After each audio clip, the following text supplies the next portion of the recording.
এই যে শুনছেন, কে আপনি? কি হয়েছে আপনার? এমন করছেন কেন? এই যে অর্ধ জ্ঞান হারানো অবস্থায় রক্তাক্ত ছেলেটির সম্মুখে বসে পড়ল মায়া। নির্জন রাস্তায় মানুষের চিহ্ন মাত্র নেই, অথচ এমন নির্জন রাস্তায় কপাল ফাটিয়ে রক্তাক্ত অবস্থায় পড়ে আছে যুবকটি। উদ্বিগ্নতায় মায়া অচেনা লোকটির সাহায্য করতে চাইল, তাই হাঁটু গেড়ে লোকটির সম্মুখে বসে আলতো হাতের লোকটির গাল নাড়িয়ে সজ্ঞানে আনার চেষ্টা করে পুনরায় একই ভঙ্গিতে ডাকল মায়া। এই যে শুনছেন, এই যে। ডাকতে ডাকতে মায়া নিজের বাসন্তী রাঙা শাড়ির আঁচলটা দিয়ে তৎক্ষণাৎ অচেতন লোকটার কপাল চেপে ধরল, রক্ত পড়া বন্ধ করতে। অস্থির মায়া আবারও ডেকে বলল, এই যে আমাকে শুনতে পাচ্ছেন? কে আপনি? এখানে এইভাবে পড়ে আছেন কেন? আপনি কি একা? আপনার সাথে আর কেউ নেই? এই যে শুনছেন? মায়া অনবরত ডাকে। অর্ধ বেহুঁশ লোকটি নিভে যাওয়া দুর্বল চোখে তাকাতে চাইল। চোখ পড়ল মায়ার লাল হিজাব ধারী ঝাপসা একটা মেয়েলি মুখ। দুর্বলতায় রেশ এতটাই যে ঠিকঠাক চোখ মেলে তাকাতে পারল না লোকটা। তবে ঝাপসা চোখ মায়ের উদ্বিগ্নতা দেখে অস্পষ্ট স্বরে ঠোঁট নাড়িয়ে কি যেন আওড়াতে চাইলে মায়া সেটা বুঝতে পেরে তৎক্ষণাৎ মাথা ঝুঁকে কান পাতল লোকটির সম্মুখে। অচেনা লোকটি নিভে যাওয়া দুর্বল গলায় বলতে চাইল, আমার মিষ্টি প্রয়োজন, আমাকে মিষ্টি জাতীয় কিছু দেন মিস। লোকটির অস্পষ্ট স্বরে কথাগুলো মায়া বুঝতে পেরে মাথা তুলে তাকালো লোকটির দিকে। বেশ অদ্ভুত লাগলো লোকটিকে মায়ার কাছে। মাথা ফাটিয়ে রাস্তায় পড়ে আছে, নিজের জীবন মরণ সমস্যা নিয়ে সেদিকে লোকটার খেয়াল নেই, অথচ সেসব চিন্তা না করে মায়ার কাছে এই অসময়ে মিষ্টি চাইছে। মিষ্টি দিয়ে কি করবে এই লোক? মায়া তখনও বুঝলো না হঠাৎ লোকটির মিষ্টি চাওয়ার কারণটা। তাই শাড়ির আঁচলে লোকটির কপাল চেপে রেখে আগের ন্যায় বলল মায়া, মিষ্টি? মিষ্টি দিয়ে কি করবেন আপনি? আপনার কপালের যা অবস্থা, আপনাকে দ্রুত ডাক্তারের কাছে না নিলে আপনি আরো অসুস্থ হয়ে যেতে পারেন ভাইয়া। আপনাকে সাহায্য করতে। মায়াকে বলতে না দিয়ে লোকটি ফের হাঁপিয়ে উঠে দুর্বল গলায় বলল, আমার প্রেসার ফল করেছে মিস, সুগার প্রয়োজন, মিষ্টির ব্যবস্থা করুন কুইক। মায়া চমকে উঠল লোকটির কথায়। সুগার সমস্যা মায়ার বাবারও হয় মাঝে মধ্যে, তখন হাতের কাছে মিষ্টি প্রয়োজন হয়। মায়া দ্রুত নিজের কাঁধের ছোট পার্সটা ঘেঁটে একটা কিটক্যাট চকলেট হাতে নিল। চকলেটের উপরের কাগজটা ছাড়িয়ে দ্রুত একটু টুকরো চকলেট লোকটার মুখে তুলে দিল। আজ মায়ার 16তম জন্মদিন ছিল। বড় ভাই আরিফের সাথে জন্মদিন উপলক্ষে ঢাকায় এসেছিল ঘুরতে। বেশ ফুরফুরে সারাটা দিন কাটালো আনন্দ করে। সাথে অবশ্য চাচাতো বোন জুঁইও ছিল। এই যে অচেনা লোকটাকে মায়া নিজের চকলেট খাওয়াচ্ছে, সেটাও জন্মদিনের উপহার পাওয়া চকলেট ছিল মায়ার। আরিফ দিয়েছিল মায়াকে আজ। এতক্ষণ যাবৎ মায়া আরিফের সাথেই ছিল। দিন গিয়ে সন্ধ্যা হওয়ার দরুন সবাই পুনরায় ব্রাহ্মণবাড়িয়ার উদ্দেশ্যে ফিরে যাচ্ছিল বাসায়। কিন্তু পথিমধ্যে হঠাৎ আরিফের বাইক চলতে চলতে থেমে যায়। তারপর আরিফ গাড়ি চেক করতে গিয়ে বুঝলো গাড়ির তেল ফুরিয়ে গেছে, সাথে গাড়ির টায়ার পাংচার। এজন্য মূলত আরিফ বিপাকে পড়ে আর ব্রাহ্মণবাড়িয়ার উদ্দেশ্য যেতে পারল না, বরং ঢাকার পার্শ্ববর্তী এলাকায় থেকে গেল এবং আশেপাশে খোঁজ করে একটা হোটেলের দুটো রুম বুকিং করলো। একটা নিজের জন্য, অন্যটা জুঁই আর মায়ের জন্য। হোটেল থেকে খাওয়া দাওয়া করে বেশ রাতে বোনদের নিয়ে পার্শ্ববর্তী মার্কেটে বের হয়েছিল আরিফ অল্প স্বল্প কেনাকাটা করতে। কিন্তু মায়া কিভাবে কিভাবে যেন তাদের হতে ছুটে যায় এবং এই অচেনা লোকটির খপ্পরে পড়ে যায় সাহায্য করতে। তারপর থেকে মায়া আর বলতে পারছে না সে কোথায় আছে। আর এই অচেনা লোকটি বা কে? মায়া লোকটিকে পরপর বেশ অর্ধেকটা চকলেট খাওয়ানোর পর লোকটা খানিকটা স্বস্তির হয়। বড় বড় নিঃশ্বাস ফেলে মায়ার কোলে ঘেঁষে শরীর ছেড়ে দেয় দুর্বলতায়। মায়া চমকালো, ভড়কালো, হতবিহ্বল হয়ে গেল লোকটির হঠাৎ কাণ্ডে। জড়তায় সিঁড়িতে শিরশির করে উঠল শরীর, মন কম্পনের দেখা মিলল ওর ছোট্ট শরীরে। মায়া কাঁপা কাঁপা হাতে ফের লোকটির মাথায় শাড়ির আঁচলটা ভালো করে চেপে ধরলো, বলল, এই যে শুনছেন ভাইয়া, আপনার ফোনটা দিন না। আপনার আর আমার বাড়িতে ফোন করে জানিয়ে দেই যে আমরা বিপদে পড়েছি রাস্তায়। আমাদের যেন তারা জলদি জলদি এসে এখান থেকে নিয়ে যায়। বাহিরের আবহাওয়া ভালো নেই, দেখুন না কিরূপ ঝড়ঝাপটা বাতাস বইছে। আশেপাশে হয়তো যে কোনো সময় তুফান আসতে পারে। তাই দ্রুত আপনার ফোনটা আমায় দিন না প্লিজ, বাসায় কল করব। লোকটির কান অবধি পৌঁছালো না মায়ের কথাগুলো। দুর্বলতা চোখ বন্ধ করে পড়ে আছে মায়ের কোলে। মায়া নিজের অবস্থানের কথা চিন্তা করে ঠোঁট ভেঙে উঠে কান্নায় আচ্ছা মতন ফেঁসে গেছে সে। না নিজের একটা ফোন আছে আর না লোকটা কিছু বলছে। এদিকে রাতটা অনেক বেশি হয়ে গেল। তার ওপর আবার আকাশের অবস্থাটাও বেশ খারাপ, যে কোনো সময় আকাশ ফেটে বৃষ্টি নামলো বলে। আবহাওয়া বেশ ভালো নয়, প্রবল বাতাসে ফুটপাতের ধুলো পর্যন্ত গোল গোল ঘুরছে। এমন্ত অবস্থায় মায়া চোখে মুখে অন্ধকার দেখছে। অচেনা লোকটিকে নিয়ে এই মাঝ রাস্তায় মায়া প্রবল কান্না পেল অসহায়ত্বে। সে নিজেও এই শহরের রাস্তাঘাট চেনে না। বর্তমানে সে যে জায়গায় মায়া বসে আছে সে জায়গাটার নামটা জানা নেই ওর। মায়া কিভাবে কি করবে বুঝতে পারছে না। আপাতত শূন্য মস্তিষ্কে অসহায়ত্ব প্রকাশ করে ঠোঁট ভেঙে এবার কেঁদে ফেলল। তারপর অচেনা লোকটিকে একা ছেড়ে গেল না। মায়া চলে যেতে চাইলেও সেই রাস্তায় বন্ধ, কারণ এখানে কোনো কিছুই মায়ের পরিচিত নয়। দেখা গেল এই লোকটাকে রাস্তায় ফেলে সে চলে গেল, কিন্তু কিছু দূর যেতেই আরো বড় কোনো বিপদের সম্মুখীন হয়ে গেল। তখন মায়া কি করবে?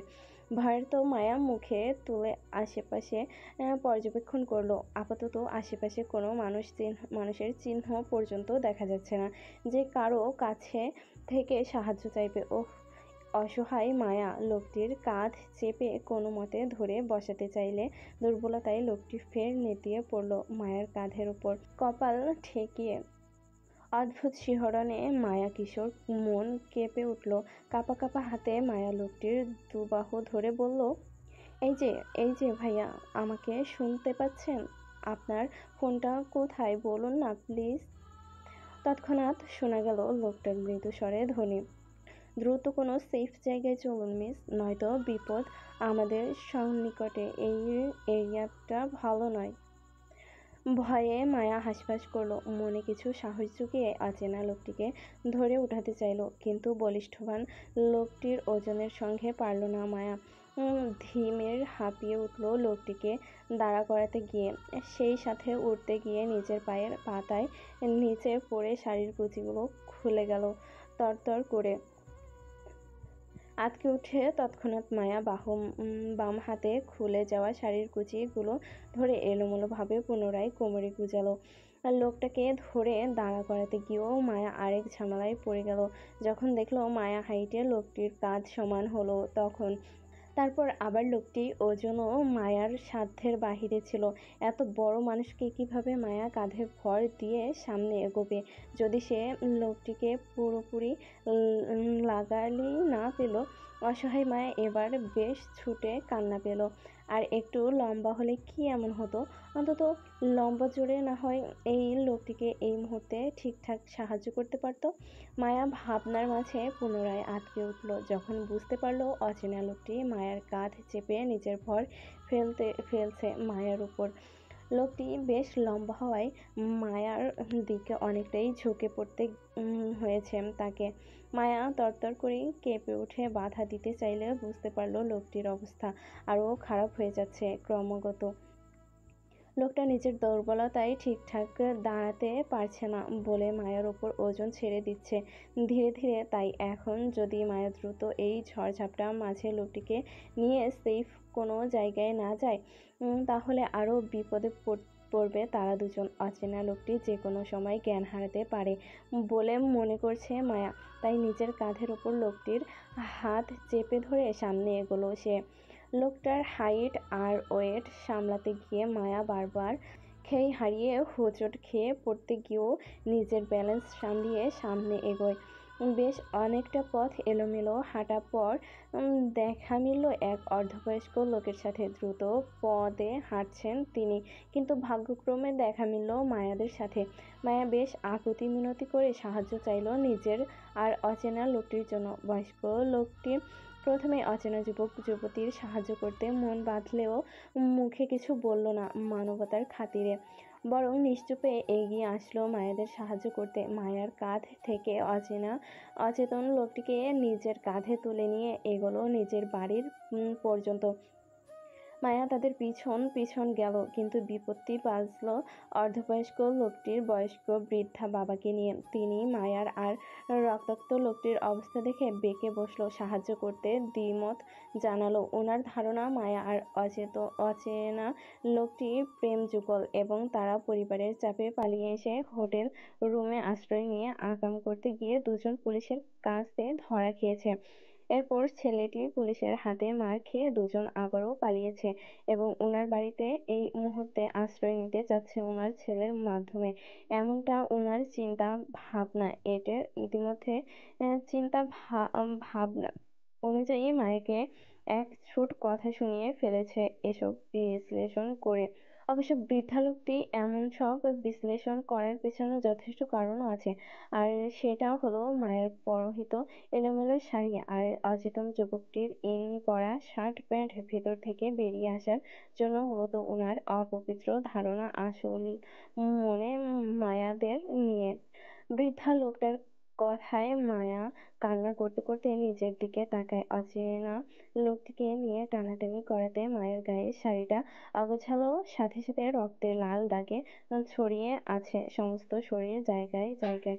এমনকি মায়ার হিজাবটাও ঠিক নেই। শাড়ির আঁচলটা পূর্ব থেকে লোকটির রক্তের ভেজা ছিল। তাই ওনার ধারণা হতে পারে মায়া অসৎ কাজে বেরিয়েছে। এই অচেনা লোকটির সাথে মায়া ঠোঁট চেপে কান্না আটকাতে চাইল। এই কেমন পরিস্থিতি শিকার হলো সে। এখন মায়াকে কিছু বললেও যে কেউ কিছু বিশ্বাস করবে না, সেটা লোকটার তীক্ষ্ণ কথা শুনে বুঝতে পারছে মায়া। মায়া নিশ্চুপ কান্না করলো, তারপরেও মুখে কিছু বলল না। সাহায্যকারী অর্ধবয়স্ক লোকটি বাবা মসজিদের ইমামতির সাথে সাথে তিনি এলাকার গণ্যমান্য কাজী হিসাবে বেশ পরিচিত। তিনি শুধু অত্র এলাকার ছেলেমেয়েদের বিয়েই নয়, বরং আশেপাশে 5 এলাকার মানুষের বিয়েও দিয়ে থাকেন তিনি। এমন সম্মানিত ব্যক্তির ঘরে কখনোই পাপ ধারণ মানুষের জায়গায় হবে না বলে তিনি মনে করেন।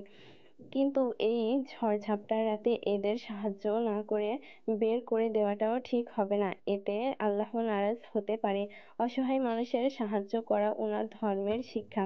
উনি অচেনা ছেলেমেয়েদের সাহায্য করবে বলে হালালভাবে বৈধভাবে বৃদ্ধা কাজী লোকটা নিজের মোটা ফ্রেমের চশমার ভিতর দিয়ে চোখ উঁচিয়ে আবারও এক পলক তাকালো মায়া আর রক্তাক্ত যুবকটির দিকে।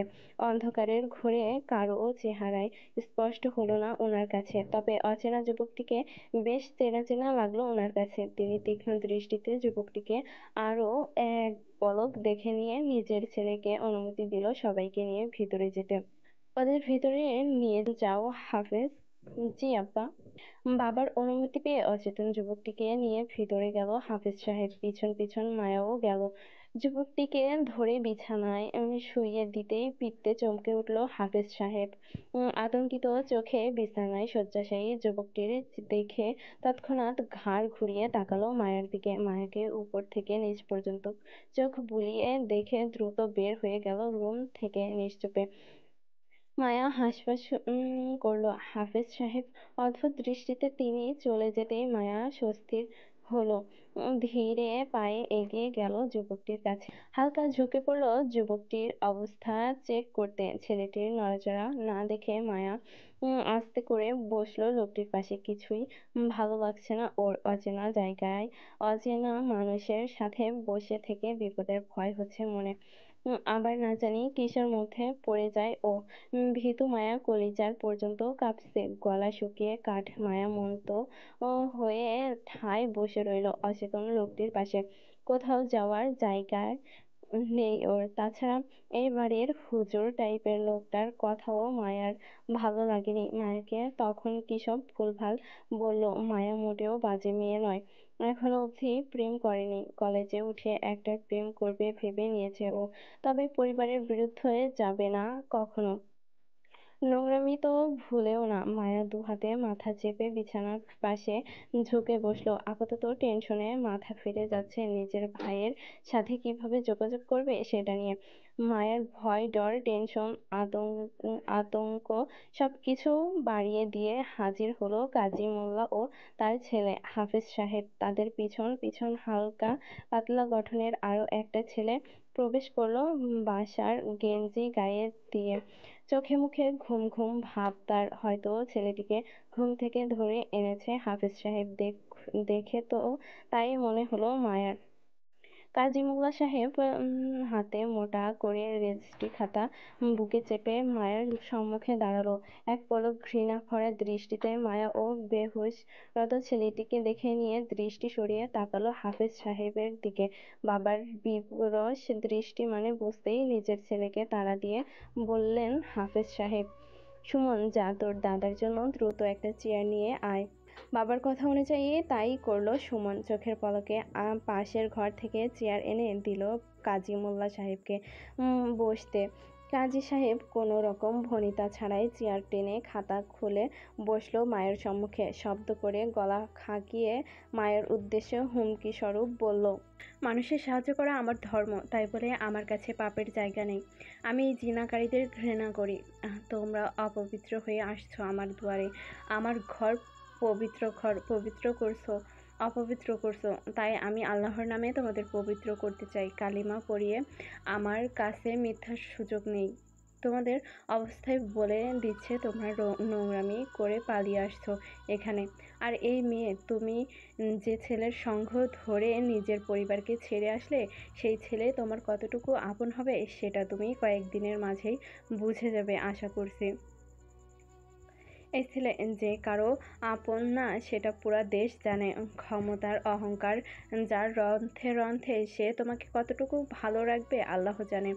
যাই হোক, আল্লাহ তোমাদের সহায় হোক। আমি এখন বিয়ে পড়াচ্ছি, সুন্দরভাবে বিয়েটা শেষ করবে, নয়তো আজ তোমার ক্ষমতাধর প্রেমিক ও প্রাণ নিয়ে বাসায় ফিরবে না। তার অবস্থা এমনিতেও ভালো নেই, এজন্য বলছি আমার সাথে তর্কে গিয়ে নিজেদের ঝামেলা বাড়িও না। আমার কিন্তু বেশ সময় লাগবে না এই এলাকার মানুষকে জড়ো করে তোমাদের বিচার করতে।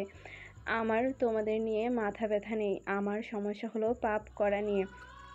আমি আবার সহজে পাপ কাজ মানতে পারি না। তাই বলছি, আমি যা বলবো তাই চুপচাপ মেনে বিয়েটা করে নিবে, বুঝেছো মেয়ে? চশমার ফাঁকে চোখ উঁচিয়ে তাকালো মায়ার দিকে কাজী সাহেব। মনোভাব অন্তঃসত্ত্বা উনার। বিরক্তির সাথে সাথে রুষ্টও তিনি। যদি মায়া ওনার কথা না শুনে, তাহলে যে কোনো সময় শক্ত কিছু ঘটিয়ে ফেলতেও দ্বিধা করবে না তিনি। তারপরেও পাপটা মেনে নিবে না সহজে। মায়া হতভম্ব হয়ে তাকিয়ে রইল বৃদ্ধা কাজীর দিকে। কোথায় থেকে কোথায় চলে গেল এই লোক? মায়া কখন কিসের পাপ করলো? উপকার করার কি পাপ নাকি?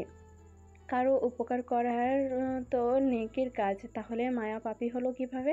ভীতু মায়া আরো সিটিয়ে গেল ভয়ে। এতক্ষণে দমে রাখা কান্নাটা ফুঁপিয়ে কেঁদে উঠল ততক্ষণে। মায়ার হঠাৎ কান্নায় ধমকে উঠে কাজী সাহেব। মায়া ভয়ে আরো সিটিয়ে গেল, মুখের ভিতর শাড়ির আঁচল চেপে বসে। মায়ার তখন জানা নেই কিভাবে জটিল পরিস্থিতি সামাল দিতে হয়, পরিস্থিতির ফ্যাসাদে পড়লে কিভাবে বাঁচতে হয় তাও জানে না। অতিরিক্ত ভয় পেলে মায়ার শুধু বুক ফেটে কান্না আসে। এখনো তাই আসছে। মায়া ভয়ে জড়সড় হয়ে বসলো। কাজী সাহেব কালিমা পড়তে পড়তে মায়াকে শক্ত গলায় কবুল বলতে বলল। মায়া ধমক খেয়ে ভয়ে কান্না করতে করতে কবুল বলে দিল। কিন্তু যখন কাজী সাহেব অর্ধ বেহুশ ছেলেটিকে কবুল বলতে বলল, তখন ছেলেটি ওই অবস্থায় ঘোরের মাঝেই 3 কবুল বলে ফেলল। মায়েদের বিয়ে সম্পূর্ণ হলো, কিন্তু মায়া একটা জিনিস লক্ষ্য করলো, কাজী সাহেব মায়ার স্বামী নামক লোকটির থেকে কোনো রকম নাম ঠিকানা জিজ্ঞাসা করলো না, শুধু মায়াকে ছাড়া। যেন তিনি পূর্ব থেকেই ছেলেটির বাপ দাদার নাম জানেন এবং সেই অনুযায়ী তিনি নিজেই সব কিছু লিখে নিয়েছেন কাবিননামায়। মায়া পরিবারের কথাই জিজ্ঞাসা করলে মায়া শুধু নিজের বাবার নাম আর জায়গার নাম ব্রাহ্মণবাড়িয়া এতটুকুই বলল, ব্যাস। মায়াকে কাবিননামায় সিগনেচার করতে বলল। মায়া কলমটা হাতে নিয়ে সিগনেচার করতে গিয়ে এক পলক চোখ আউড়িয়ে আউড়িয়ে কাবিননামায় নিজের সদ্য হওয়া স্বামীর সিগনেচারটা চোখ বুলালো একটু করে। বরের জায়গায় স্বামী নামটা মায়া ভালোভাবে দেখেও বুঝল না আসলে সেখানে লোকটা কি নাম লিখেছে। কেমন ঘুরিয়ে পেঁচিয়ে দ্রুত একটা নাম লিখে নিল লোকটা, অথচ নামটা মায়া বুঝতেই পারছে না কি লেখা আছে তাতে। মায়া নামটা ভালো করে পরখ করে বুঝলো এটা ইনিশিয়াল সাইন করা। তাই মায়া শত চেষ্টা করলেও সিগনেচারটা মায়ার ছোট মাথায় ঢুকবে না।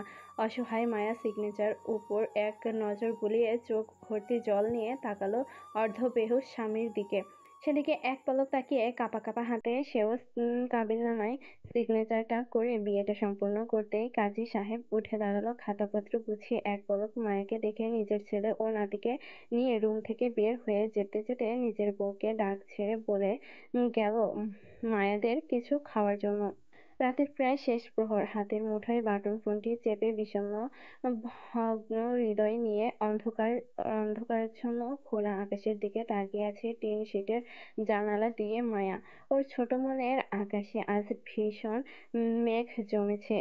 সেই মেঘের বাঁধ ভাঙা বৃষ্টি হয়ে বারবার গাল গড়িয়ে পড়ছে ক্ষণে ক্ষণে। মায়া বারবার হাতের উল্টো পিঠে গাল মুছতে ব্যস্ত, সেই সাথে মুঠোয় ফোন চেপে নিজের ভাইকে কল করছে অনবরত। এই ফোনটি বাড়িওয়ালার ছেলের বউয়ের। খাবার দিতে আসায় তখন মায়া ফোন চেয়েছিল মহিলাটির কাছ থেকে। তিনিও মায়ার মনের অবস্থা বুঝে নিজের ফোনটি দিয়ে সাহায্য করেছিল মায়াকে। কিন্তু মায়ের ভাগ্য সহায় হলো না। সেই মধ্যরাতে থেকেই এক নাগাড়ে কল করে যাচ্ছে আরিফকে, কিন্তু ভাইয়ের ফোন বন্ধ। বারবার নট রিসিভও আসছে। মায়া কান্নার বেগ বাড়ে, ফুঁপিয়ে কেঁদে ওঠে, বিছানার শয্যাশায়ী স্বামীর দিকে তাকায়।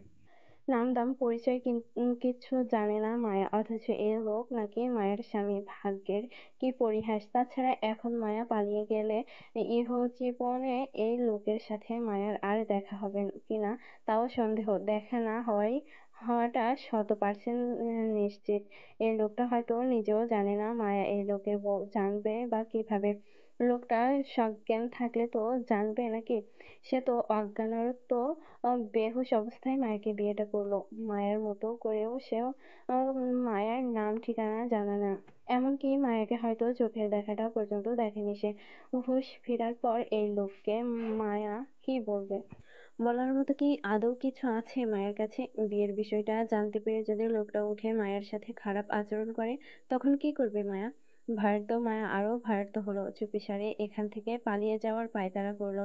যাওয়ার আগে কি মনে করে স্বামী নামক অচেনা লোকটার সম্মুখে দাঁড়ালো। ইতিমধ্যে লোকটার মাথায় মোটা করে ব্যান্ডেজ পড়েছে, ডাক্তার দিয়ে করানো হয়েছে, বাড়িওয়ালার ছেলে করিয়েছে। অসুস্থতার জন্য এখন বেঘোরে ঘুমাচ্ছে সে। মায়া লোকটাকে গভীর চোখে দেখে নিয়ে চুপিসারে চলে যেতে গিয়েও পা থেমে গেল। হাতের বাটন ফোনটা চেপে সময়টা দেখে নিল, 3টা 40, প্রায় ভোর। মায়া হাঁসফাঁস করলো। লোকটাকে এই অসুস্থ অবস্থায় একা রেখে যেতে একটা মাত্র স্বামী মায়ার। এই অসুস্থতার মাঝে যদি হারিয়ে যায়, মায়া চলে গেলে তখন মায়ার পাপ হবে না? না থাক, মায়া না হয় আর একটু কষ্ট করে কেটেকুটে স্বামীর পাশে থেকে গেল পাহারা দেওয়ার জন্য। তবে স্বামীর চোখ খোলার আগেই মায়া পালিয়ে গেলে তখন লোকটাও মায়াকে অপ্রকাশিত বিয়েটার জন্য আর দায়ী করতে পারবে না। মায়া বেঁচে যাবে সারা জীবনের জন্য। এমনই লোকটার মায়াকে ভালোভাবে দেখেইনি। এরপর আবার মায়ের সম্পর্কে সে কিচ্ছু জানে না। তখন যদি মায়া পালিয়ে যায়, তাহলে জীবনে মায়াকে খুঁজে পাওয়ার সম্ভাবনাও নেই। স্বস্তির মনে মায়া ততক্ষণ বসে রইল যতক্ষণ পর্যন্ত না আরিফ মায়ের কল রিসিভ করছে। মায়ের কল তার ভাই রিসিভ করে ভোর 4:56 দিকে। তখন প্রায় ভোর। ধরণীর বুকে ও উৎফুল্ল মায়া নিজের ভাইকে ওর অবস্থানের কথা জানিয়ে সবকিছু ছেড়ে ছুড়ে তৎক্ষণাৎ পালালো খোলা জানালা দিয়ে। তবে যাওয়ার আগে নিজের হাতের বাটন ফোনটা রেখে গেল স্বামীর সাহায্যের জন্য। মায়ার অচেতন স্বামীর ঘুম ভাঙে প্রায় 7টার দিকে। মাথা চেপে উঠে বসতেই রুমের ঢোকে কাজী সাহেব। তীক্ষ্ণ দৃষ্টিতে রুমের আশেপাশে তাকিয়ে মায়ার খোঁজ করে বলল, মেয়েটি কোথায়? গম্ভীর কণ্ঠ কানে আসতে ভারী মাথা চেপে চোখ তুলে কাজী সাহেবের দিকে তাকালো ছেলেটি। ব্যথায় মাথা এমনই হ্যাং হয়ে আছে, তার উপর আবার অপরিচিত জায়গায়, অপরিচিত মানুষের মুখে অপরিচিত কারো খোঁজ তার কাছে পড়ছে ভেবে খানিকটা কপাল কুঁচকে আসে বিরক্তিতে। সে উত্তর করল না, বরং মাথা চেপে বলল, আমাকে এখানে কে নিয়ে এসেছে? আমার ছেলে। কাজীর সাহেবের কথার পৃষ্ঠে তেমন কিছু বলল না যুবকটি, শুধু একটু করে বলল, একটা ফোন পাওয়া যাবে? কাজী সাহেব তীক্ষ্ণ দৃষ্টিতে ছেলেটির হাব ভাব বোঝার চেষ্টা করে বলল, তোমার সামনেই রাখা আছে, দেখো। ছেলেটির চোখ আউড়িয়ে নিজের সামনে থেকে মায়ার রেখে যাওয়া বাটন ফোনটি হাতে তুলে নিতে চাইলো। কাজী সাহেব আবারও মায়ার খোঁজ করে বলল, তোমার সাথের মেয়েটি কোথায়? ফোনটি হাতে নিতে নিতে কপাল কুঁচকে তাকায় কাজী সাহেবের দিকে ছেলেটি। মূলত সে তখনও বুঝতে পারছে না তাকে বারবার কার কথা জিজ্ঞেস করা হচ্ছে, কিসের মেয়ে। অপকটে সোজাসাপটা উত্তর করলো কাজী সাহেব, তোমাকে নিয়ে রাতে যে মেয়েটি এসেছে এখানে, আমি তার কথা জিজ্ঞাসা করছি। সে কোথায়? তাকে দেখছি না কেন? ছেলেটি কপাল কুঁচকে কিছুক্ষণ মন্ত্র থেকে মনে করার চেষ্টা করলো আসলে কাজী সাহেব কার কথা বলতে চাচ্ছেন তাকে।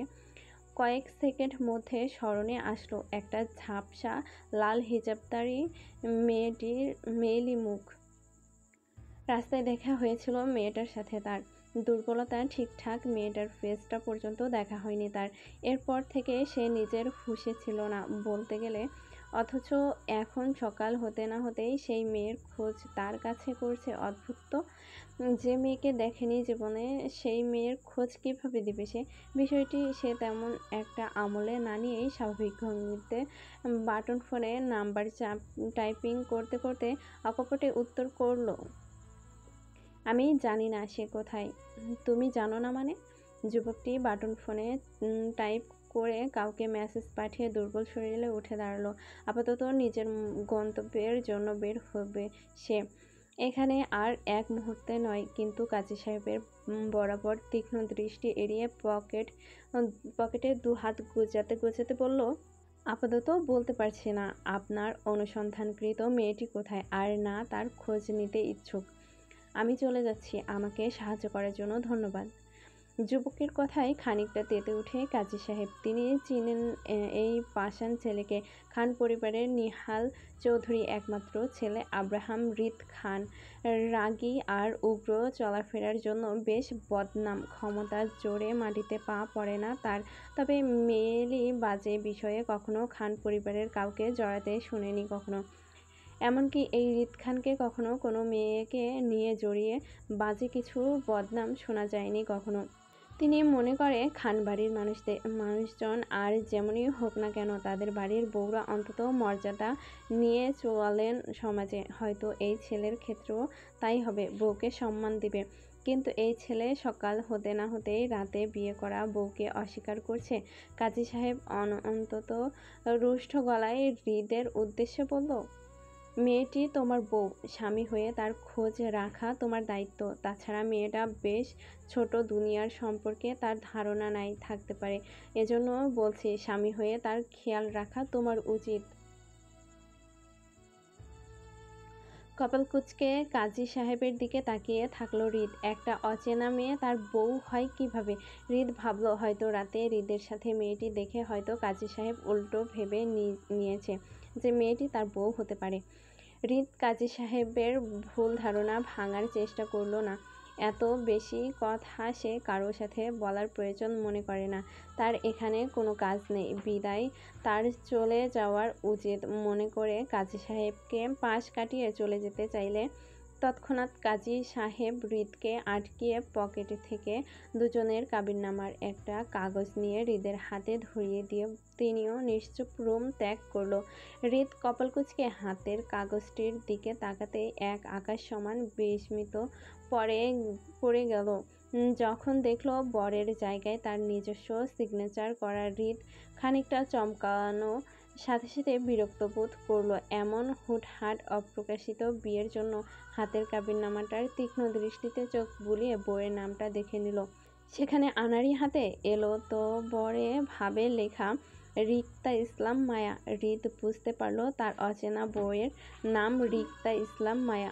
নামটা সে তৎক্ষণাৎ মনে মনে বেশ কয়েক আওড়িয়ে স্মরণে গেঁথে নিল।